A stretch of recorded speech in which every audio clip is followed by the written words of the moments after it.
Hello, beautiful moms and entrepreneurs. My name is Charisse Walker, and I'm your host of the Unbreakable Mompreneurs podcast. This is a place where we come together to learn, grow, and inspire. So sit back, relax, and let's get started. Hello, mompreneurs. My name is Charisse Walker, and I'm your host. And today I'm here with Andy Paige, a very special guest, and she has a lot to talk about in a little amount of time. And so, Andy, why don't you introduce yourself to us?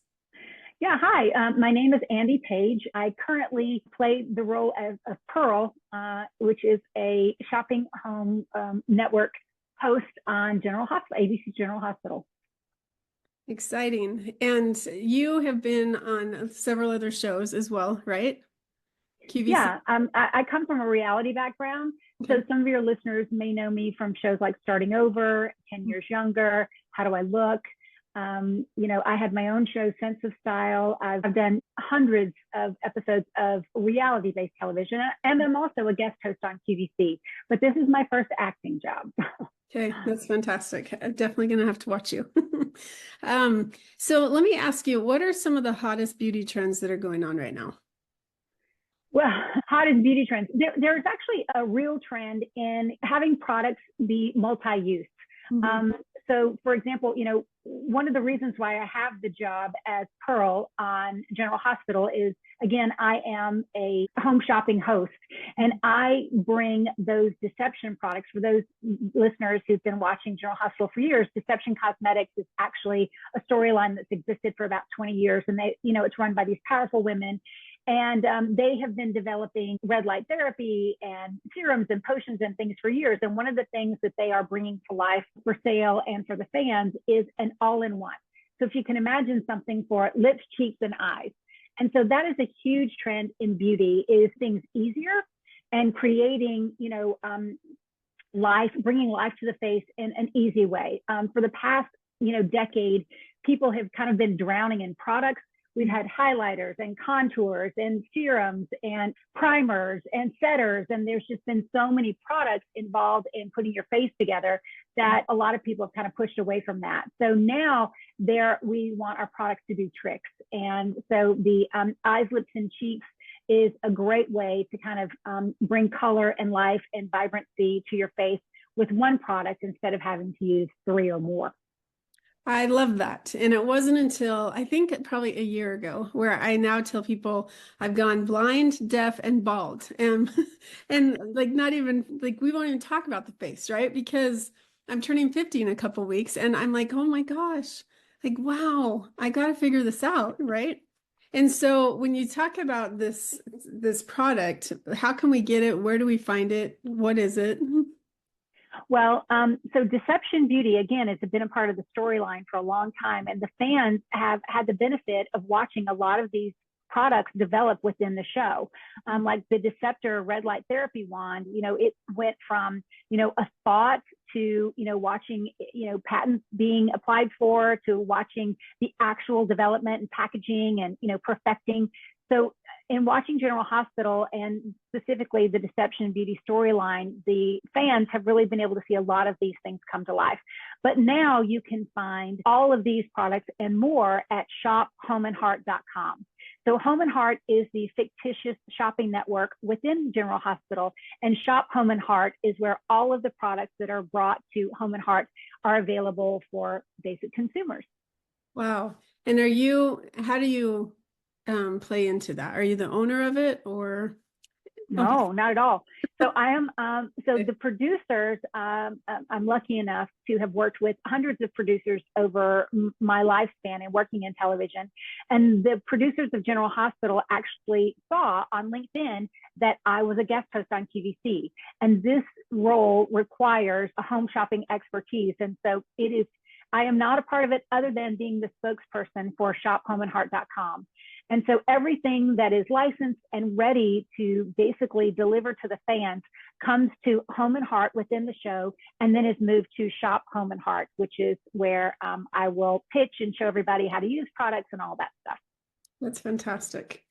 What's it like to be on General Hospital? Well, this is a legacy show. Okay. So when I got the call, I started watching General Hospital with my great grandmother in the 70s. Okay. So I'm 54 years old.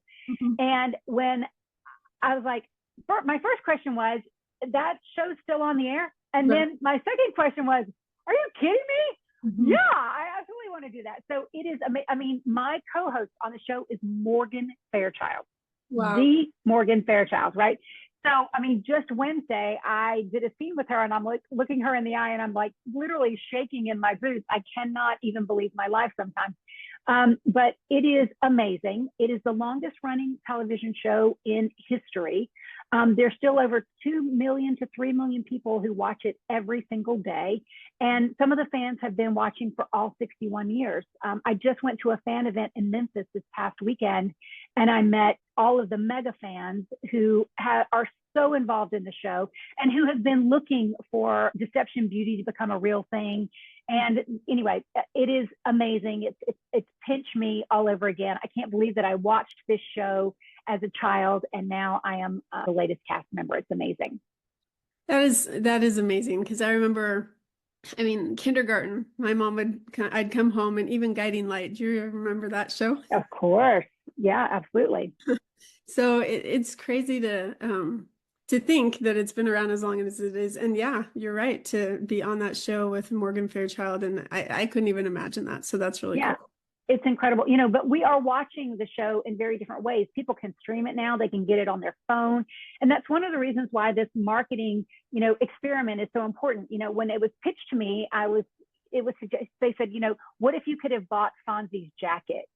Or what if, you know, you could have, gotten the hair care products that Monica and, you know, Rachel had on Friends. So this experiment is just that. The mega fans and the people who've been watching for years, this is a way for them to bring a little bit of General Hospital home. They've watched all these products be developed, but it's also a way for them to kind of be a part of the show in a wonderful new way. Well, congratulations. I think that that's amazing.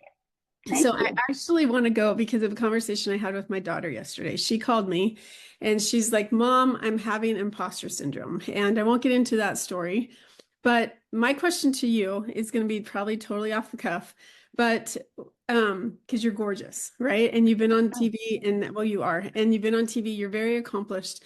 And so how does a person that's listening to this think, okay, I'm not that pretty, or I could never do anything like that? Like, how do you, or do you have those thoughts sometimes in your mind, like, I'm not worthy enough, and the imposter syndrome? Do you ever deal with that? Yes, absolutely. So I will tell you that, you know, I am very fortunate that God made me tall. And so because I was 5'11" by the time I was 10 years old, you know, the world has opened up to me. But to be honest with you, it wasn't because of the way that I looked. It was strictly because I was tall, because that is really the truth. So, you know, in the modeling realm, it was all about, you know, just being a specific size, because cosmetics can generate anything. So to be perfectly frank, have really struggled with being in rooms with amazingly beautiful people and incredibly like gifted people with skin, and, you know, and what I always believe is that what is meant for me is meant for me, full stop. That if, you know, I'm a God girl. So if God has a plan for me and this is supposed to be my journey, then there's nothing that's going to keep me from that. So, and every no that I've ever received in my life has pushed me in the direction that I'm supposed to go. So I actually had the best lesson when I was a young model, and my agent used to tell me, I'd be like, oh, I'm so sorry I didn't get that booking.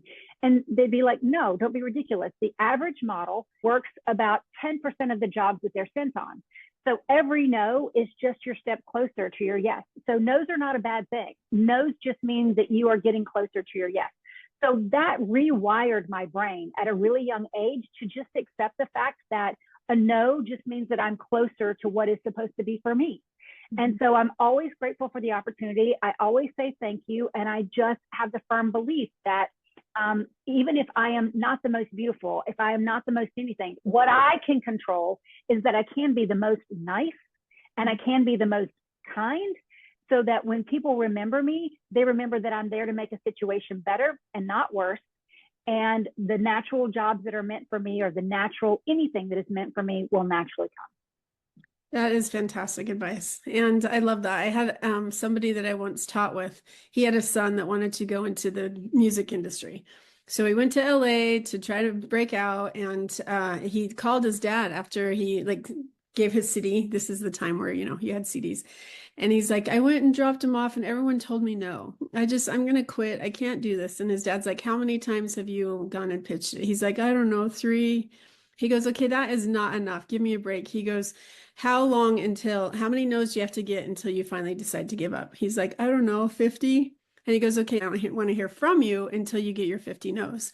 And he hung up the phone and he's like, I'm sure my son was like, you're the meanest dad. I called for sympathy and I called for this or that. And instead, he's just like, son, buck up and shut up and go try it out. And so because of that, his son, every time he got a no, he would walk out saying, thank you, I just have 49 more. Thank you, I just have 48 more. And before you know it, before he got to the 50, he got his yes, and he did break out into the music industry. And so I love that advice because that story has always stuck with me that, okay, and especially I do believe we're guided where we're supposed to be. So Definitely. I definitely believe that. But I will tell you that me getting the role as Pearl is honestly seeds planted 20 years ago. Mm-hmm. So the other big lesson is you show up on time. You are, like I said, are as nice and as kind as you can be. And you want to be remembered as someone who is going to make a situation better. Like you are prepared, you are a giver. And then those seeds will ultimately produce fruit. We never eat the fruit the same day we plant the seed. Yeah. So here I am 20 years later working with producers who remembered me as someone who was kind and helpful. And that's also really, really important. And I don't think in this day and age people understand that because it's more of the microwave society. You pop it in the microwave, 30 seconds later it's warm, or a minute. And so you're right. You're talking 20 years ago. And so it takes time and people just aren't willing to give that time right now. Yeah, well, unfortunately, it is the absolute case. The other big lesson that I have and I try to teach my kids is whatever industry you're in, people actually carry a lot of stress.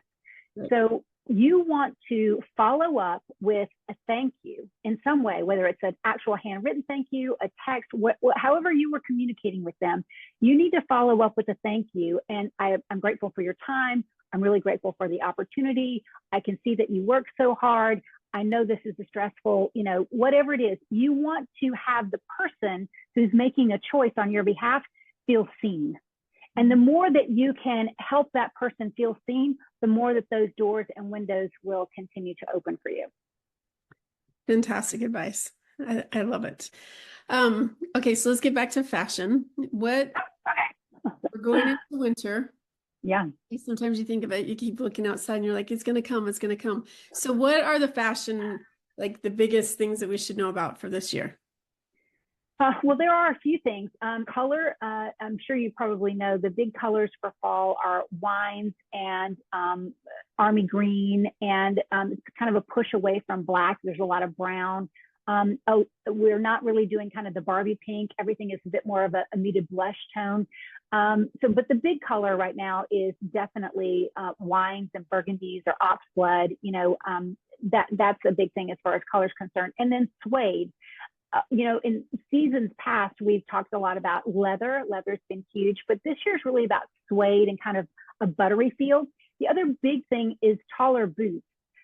We've really enjoyed booties for the past really kind of like decade. And booties aren't as much of a thing as taller boots are. And I know that, again, we are all, you're almost 50, I'm in my 50s. So I think, okay, taller boots, does that mean that I need to wear shorter skirts? Or it is true, like shorter skirts are kind of in. And so the way that I navigate taller boots and a shorter skirt is I do a thicker tight, or I do a fishnet tight, which is, very, very popular.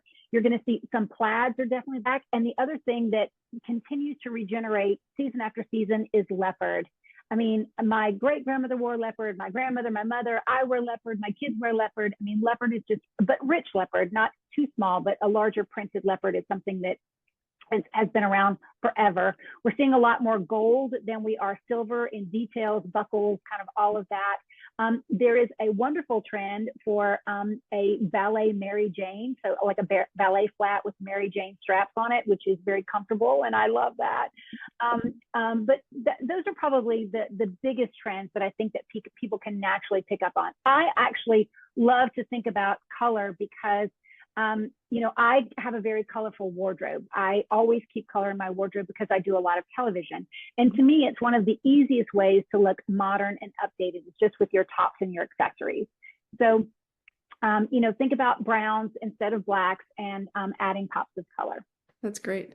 So as an entrepreneur, and the moms listening, so they go to their closet, because I'm thinking in my closet right now, and I'm like, oh, I'm so tired of it. And this thing's old, this thing's old. What do you recommend for somebody that has a closet that, they might have tops from 10 years ago and they're just like, ugh, I don't want that anymore. What do you recommend? Yeah, the biggest thing that you need to do is clean out your closet. Most of us only utilize about 25% of what we have. And so, to be perfectly frank, what you're talking about is, it's like a mental exercise. And if every time you open your closet, you are confronted with things that you can't fit into anymore, money that you wasted, mistakes, the person that you used to be, you need to get all of that out. Opening your wardrobe should really open your mind to an opportunity of what your wardrobe workforce is kind of going to do for you that day. Your wardrobe should energize you. And if it's not energizing you, then you have got to clean it out. I say you need to make 4 piles. You need a donate, a recreate, a contemplate, and a fits me great. Your donate are those things that you are going to get a tax break on. You're going to give it to someone, or possibly, resell.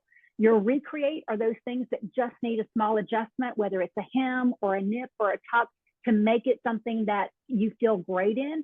Your contemplate are those things that have an emotional connection. You want to put that at one end of your closet, turn those hangers, towards you instead of away from you. And every time you wear one of those contemplates, you turn it around.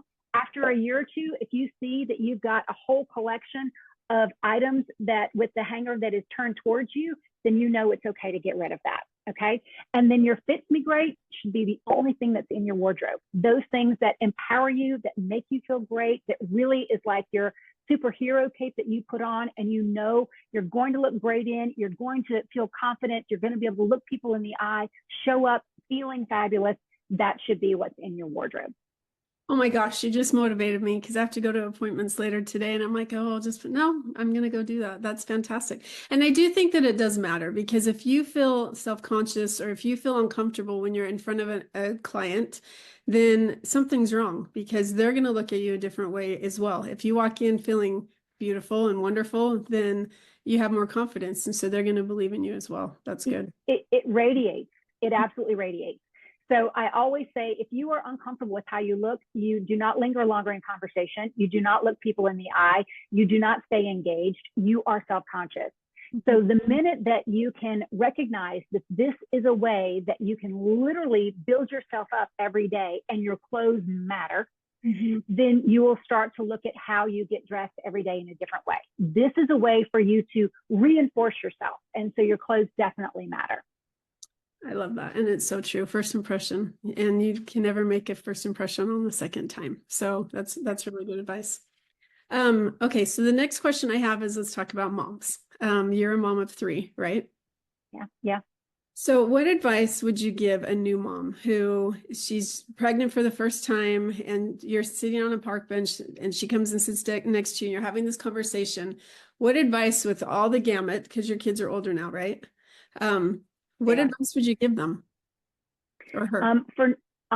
For new moms, the biggest piece of advice I would give them is to give themselves a break. I think that, to be honest, there's so much information out there, and it feels like we just can't win. We just, sometimes we get completely paralyzed by all the choices. Am I doing this wrong? And, I have to tell you, I mean, if I look at all 3 of my daughters, and even if I look at my own upbringing, I mean, the best that we can do is love them unconditionally, to really teach them, good manners, teach them courage. I find that a lot of kids don't have a lot of courage today. It's one of the biggest things that I think that we have somehow lost. So the courage to have difficult conversations, the courage to, go first, the courage to speak up for themselves. So I would say, tell them to give yourself a break and to recognize in the big picture what's important. And you want your children in the big picture to have self-respect, to have courage, and to ultimately be kind.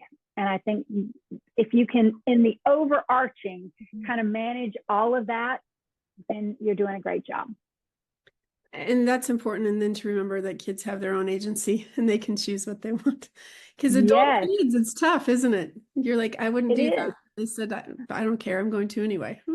I know. I remember like when my twin girls were 10, I remember so specifically like wanting to put a brick on their head, because at 10 years old, they still wanted to please me. Yeah. They still wanted to let me dress them. They still wanted to, be around me, and they thought that I was great. And then it's over. It's true. My 9-year-old they went trick-or-treating without me this year. And I'm like, oh, you're too young. Yeah, I know. It happens really fast. It happens really fast.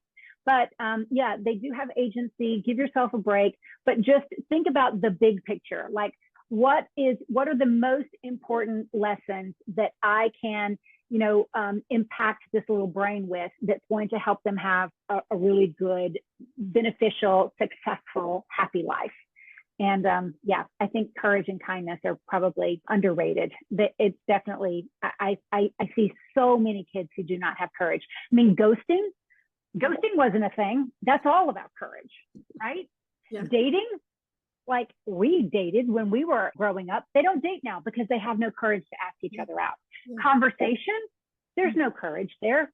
So I think that courage is something I'm going to, really lay into them when they're ready to have their own kids. I agree with that wholeheartedly. It really does make a difference. And I think, that's great advice. I love that. Okay. So what piece of advice would you give new business owners that are starting out? So I have 2 companies, and I've gone through so many ebbs and flows. I mean, we were at the top of our game, before COVID, and we are still in the build back with COVID. I think that honestly, it depends on what you're doing, but you cannot ignore new technology. We are now, incorporating AI into both of my businesses. We, of course, have got to be on every single social media platform. When it comes to any sort of new business, you cannot ignore new technology. You have to incorporate, absolutely stay on top of things. It is the way that you're ultimately going to reach every generation, is by staying up to date with new technology. So true. Well, how do we find you if we want to know more about your companies or about what you're doing? Thank you so much. Of course, you can find me at andypaige.com. My business and my invention is the Girly Go Garter, which is a hands-free purse that you wear on your legs. So girlygogarter.com is, of course, where you can find me. And then everything that I'm doing for General Hospital, you can find at shophomeandheart.com. And I watched your Ellen DeGeneres clip with that. That was fantastic. I know. Again, so lucky, so amazing. It was genius, actually. I love that invention. Thank you. It's such a pleasure to be with you. And I encourage mompreneurs to give yourself a break. Good for you for, have courage, but, just don't be so hard on yourself. Offer yourself a little self-love in all that you do. Great advice. Well, Andy, thank you so much for being on. It's my pleasure. Have a wonderful day. You too. And Unbreakable Moms, be just that, be unbreakable in your courage and your confidence, and just go after what you want. It is never too late. Go out and make it a great day. Beautiful moms, remember, you are unbreakable. Keep illuminating the world with your strength, pursuing your dreams, and reveling in the splendor of motherhood. This is Charisse Walker, bidding you farewell for now. Stay tuned for more empowering conversations on the next episode of the Unbreakable Mompreneurs podcast. Until then, keep shining bright. Signing off with love, Charisse Walker.